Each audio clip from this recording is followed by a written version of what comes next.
Olá, você que está procurando alguém para te ajudar na interpretação do manual, chegou no lugar certo. Eu sou o Célio, consultor há mais de 25 anos e atuo trabalhando em consultorias para hospitais, em outros segmentos, mas aqui nesse vídeo, neste canal, nessa sessão, eu faço a interpretação do manual, ajudando os profissionais que atuam aí na área de saúde a implantar, manter ou entender o que aquele auditor quer naquele relatório com aquelas palavras rebuscadas, ou o que o manual está exigindo e como eu posso produzir evidências. Lembro que na descrição do vídeo nós temos as oportunidades que você pode ocupar ou usar, melhor falando, para ao acesso, melhor falando, às nossas consultorias, aos nossos diagnósticos, às nossas mentorias, ou se você quer tirar simplesmente uma dúvida, tá a descrição, você consegue contratar os nossos serviços, é um sucesso, hoje realmente a gente está com a agenda bem apertada, então se você quiser realmente um tempo com a gente, é só acessar aí a descrição que a gente vai te ajudar bastante. Lembro também do nosso e-book da primeira sessão, também está disponível, está aqui sem mais delongas na descrição do vídeo, pessoal. Então logo após aí a vinheta, nós vamos falar mais um pouquinho sobre esta subseção, vamos lá?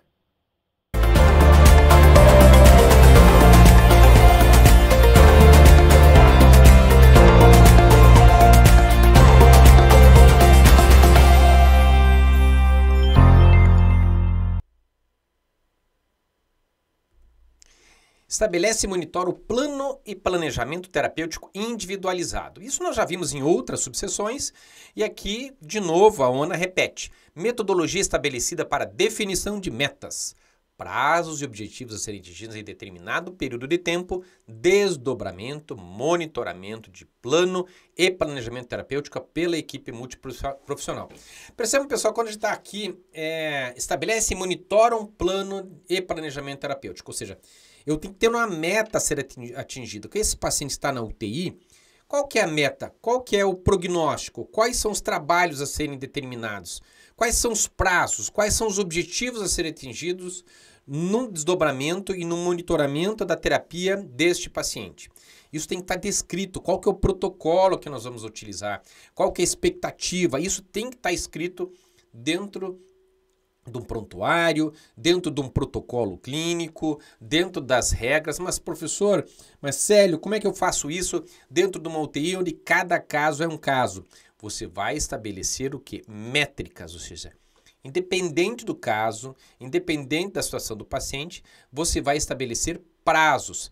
Você pode até criar graus, valores, uma escala própria, no sentido de você determinar o que eu vou fazer com esse paciente, quais são os prognósticos, e você pode estabelecer uma meta, ou seja, até semana que vem esse paciente tem que estar melhorando os dados vitais, ele tem que melhorar lá a respiração, ele tem que estar já se alimentando, ele já tem que estar falando, percebe? Quais são as ações esperadas ou quais são os comportamentos esperados em matérias cognitivas, em matérias fisiológicas ou matéria de desempenho deste paciente ao longo do tempo. Basicamente isso. E lembrem-se que aqui no manual é multiprofissional, tá? Não é só do médico, não. Multiprofissional. Você vai produzir evidências principalmente através dos protocolos clínicos, dos procedimentos que regulam isso, os formulários quer sejam físicos ou virtuais e os fluxos.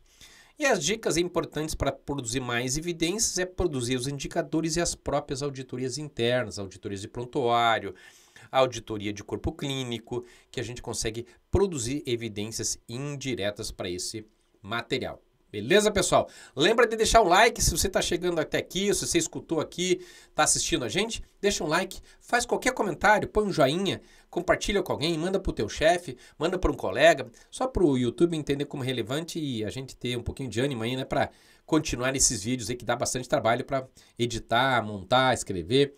Então, não custa nada você clicar lá e fazer algum comentário para o YouTube entender como legal, né? E aqui a gente não faz dancinha.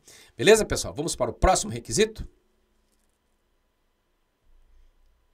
Estabelece plano interdisciplinar da assistência com base no plano terapêutico definido, considerando o grau de complexidade e dependência. Pessoal, aqui nós estamos falando do plano interdisciplinar da assistência, algo um pouco mais complexo, um pouco mais elaborado. E, basicamente, o que é a orientação do manual? A equipe essencial estabelece todas as etapas do plano de cuidado, o plano interdisciplinar de assistência.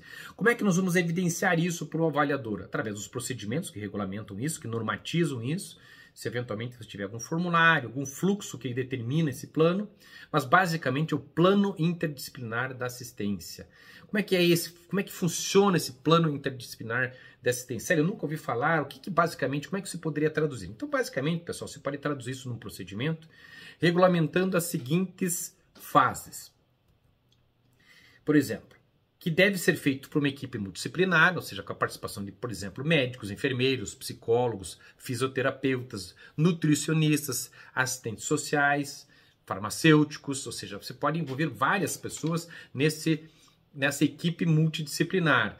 Ela deve sempre primar pelo quê? Pela avaliação integral desse paciente, ou seja, o plano ele começa com uma avaliação muito abrangente desse paciente, porque às vezes ele vai ter necessidade de aspectos sociais, aspectos psicológicos, nutricionais, ou seja, uma avaliação multidisciplinar desse processo. Ela precisa estar toda dentro de um documento? Não, ela precisa estar organizada. Por quê? Porque nós temos objetivos comuns.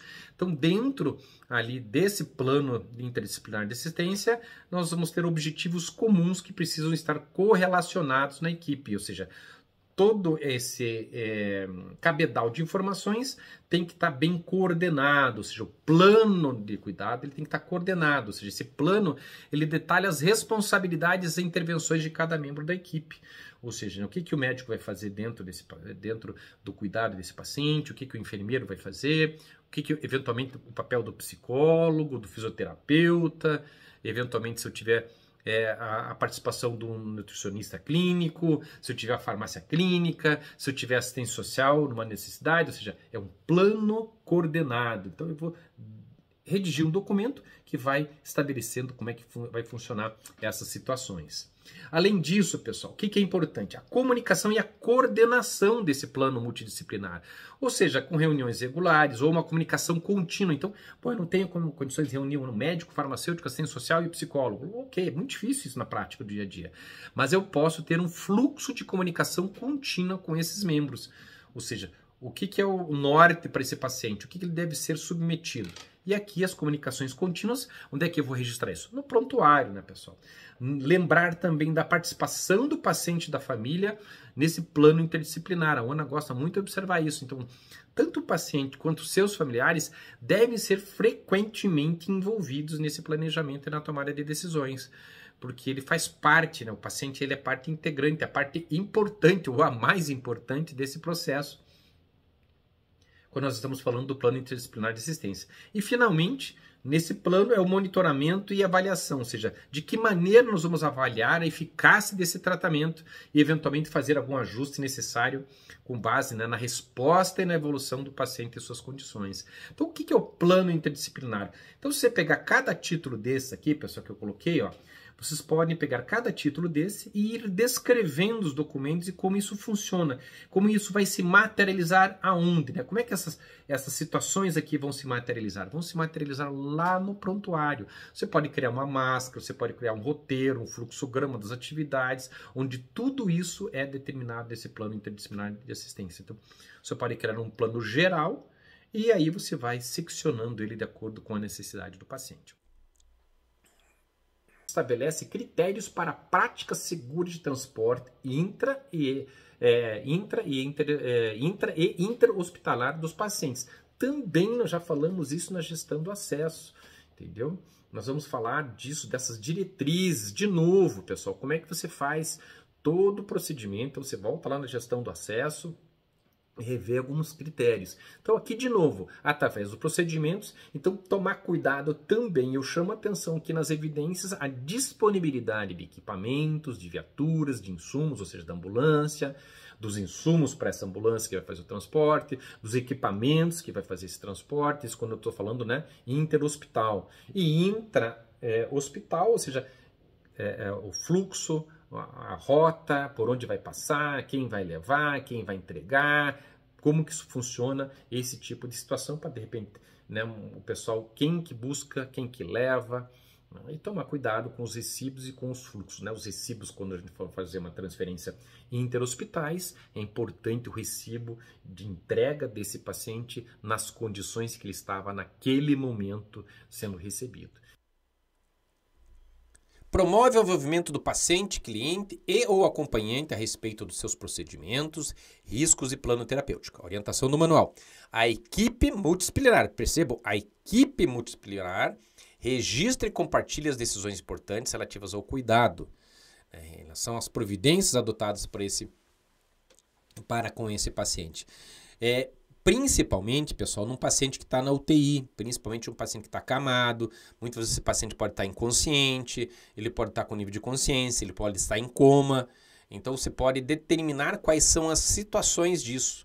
Você vai evidenciar através dos procedimentos, dos protocolos, principalmente aqui dos procedimentos, como que eu faço na comunicação, como é que eu faço a escolha aí com o paciente, se às vezes ele está consciente ou não, ou de um familiar, de um acompanhante, como é que eu faço isso, quem são os acompanhantes que eu decido conversar, como é que isso funciona, se há um consenso, se não há, como é que eu tomo as providências, ou seja, você vai documentar essas informações. O registro do prontuário dessa comunicação do plano terapêutico ou das decisões terapêuticas que forem colocadas. E aqui é importante, principalmente a dica, pessoal, a comunicação entre as equipes profissionais, né, dessa comunicação, da tomada de decisão. Isso é importante que se tenha isso de maneira muito clara. Eu lembro muito de maneira importante, até para mim particularmente, né, minha mãe faleceu numa UTI, ela tinha tido um AVC e todas as decisões foram compartilhadas com a gente, comigo, com a minha irmã, e a gente tomava as decisões, né? Minha mãe teve um AVC, teve vários AVCs no hospital e o último ela acabou ficando em coma e o médico, quando nos chamou, ele realmente falou, olha, se ela sobreviver, né, se ela passar aí mais alguns dias, né, ou seja, né, o plano terapêutico, né, ela vai virar um vegetal, ela pode ter um comportamento aí imprevisível do que pode acontecer. E a minha mãe morreu muito de medo de que isso acontecesse, né, dela ficasse dependente e tal. Então a médica nos perguntou, né, quais eram as decisões, se continuava o tratamento, se continuava fazendo isso. E a gente falou, olha, a gente não quer que ela sofra, né, a gente não quer que ela tenha sofrimento, a gente quer que ela não tenha dor. A gente quer, né, infelizmente naquele momento, né, infelizmente que ela não sofresse, né? E lógico, com base nisso, não tinha sentido ficar furando a minha mãe lá toda hora para dar um antibiótico, aplicar lá algum outro tipo de medicamento que não tinha mais sentido, né? Na realidade ela já estava comprometida. Então a gente queria que, né, que isso continuasse o que fosse possível com ela para que ela não tivesse dor. Infelizmente, a partir de um tempo, né, uns 2 ou 3 dias que a gente pediu para ela não sofrer, infelizmente ela acabou falecendo. Mas isso foi compartilhado com a gente, né? Então foi tomada uma decisão comigo, com a minha irmã, justamente para a decisão em relação à minha mãe, o que poderia ou não ser feito em relação a esse caso. Então é importante essa comunicação e o registro dessa comunicação. Então uma dica bem legal para a gente poder evidenciar numa auditoria, e não só para uma auditoria, né, mas isso com uma boa prática de gestão, com uma boa prática clínica, uma boa prática de comunicação com o paciente, cliente ou os acompanhantes, né, pessoal? Beleza? Mais um bloquinho, esse foi mais curto para você aprender alguns requisitos da qualidade. Deixa o seu like, compartilha com alguém e até o próximo vídeo.